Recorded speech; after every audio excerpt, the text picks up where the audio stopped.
Now, teachers and pupils at Thornhill Community Academy in Dewsbury have been put under the spotlight again for another series of Educating Yorkshire, more than 10 years after the first programme aired. Have you been watching it? I am hooked. The Channel 4 series gives us a window into the challenges and the triumphs in the classroom. It's very funny as well, and it explores issues such as children's mental health issues, truancy and smartphone use. Earlier I spoke with two of the stars of the show, Mr Burton and Deputy Head Mrs Ali. We'll hear from them shortly, but here is a little taste of the show. Stop talking! Stop talking. Don't make myself clear. Educating Yorkshire is back. What's happened since we last saw you 10 years ago?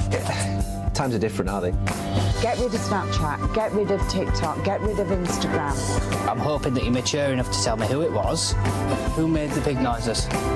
Life would be so much easier working in a school if there were no students. I feel like I'm going to die. That's a bit dramatic. No, I am joking. Which is the door? Which is the door? It's the one that's got the handle on. Oh, it's such a good watch, isn't it? Matt and Zoe are with us. Lovely to see you both. I feel like I should call you Mr Burton, Matt. It only seems right. It doesn't matter to me. Series 2 of Educating Yorkshire. How has it gone down with the school community? It's been really warmly received. Remember, this is filmed sort of a year ago, so it's coming up to a year since the cameras have been and gone. So actually, the way that business operates in school is that it's business as usual. There'll be a bit of chatter about it on the our students are coming in on the Monday morning over break time perhaps, but it's been very much business as usual, getting back to basics and starting the school year as it needed to, which is, you know, working hard, being nice. Some of our viewers might recognise you from the first series of Educating Yorkshire when you were the English teacher at the school. You're now in charge. How much has school changed in that time? I mean, schools have changed. But ultimately, challenges that young people go through, when I was at school, when Zoe was at school, when you were at school, you know, we're still going to go through those emotional moments that are really difficult. And, you know, one of the big differences, of course, is that students have got mobile phones on the whole. There's a lot more access to the internet, and there are a lot more challenges around teenage mental health and anxiety. But actually, on the flip side of that, I think young people these days are much more attuned to their own mental health and how they're feeling, and are able to ask for the help they need. So they're really, really impressive young people, and we're really proud of them.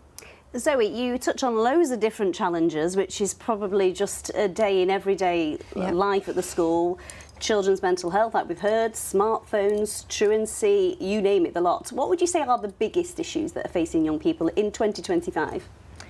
I think from the role that I have in school, social media plays a massive part in that. The influences that come from social media, and that links into the use of the phones as well, how much time they're spending on those phones and the routines or sometimes lack of routine at home that then kind of chips into their experience of school. Social media can be a wonderful thing for them and can, you know, open lots of opportunities for experiencing new things, but at the same time the dangers that come with that, and allowing young people to recognise those dangers is something that we're working really hard on. You see the highs and lows, the goods, the bads, the ugly within the classroom environment, and what I love about this series is that we get to see all that as well. Mm-hmm. What do you get out of your job as a teacher? Because there's a real pressure, isn't there? There is. I always say it's one of those professions you've got to absolutely love it to be in it. I mean, young people are so wonderful. We do see the highs and lows, and we see that in every minute of every day, don't we? There's always a drama somewhere, and then there's something really positive to celebrate, and we go through those highs and lows every day. I think that's what makes the job so special, though, because there's not many professions where you are thrust kind of front and centre into somebody's lives, and for the 5 years that they are with us, that's very much our role. Very briefly, the highs of this series for you, Mr Burton? The episode on Sunday is a particularly powerful one, I think, to sort of bring the series to a close. Working really closely with students who need that support, really need that tough love that comes through schools up and down the country. What do you hope comes out of the series, Zoe?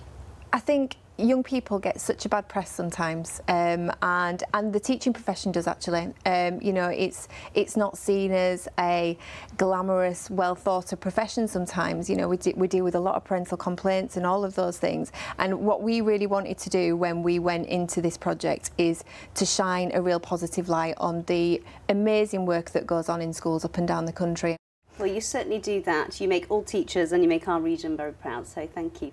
Thank you. Thank you.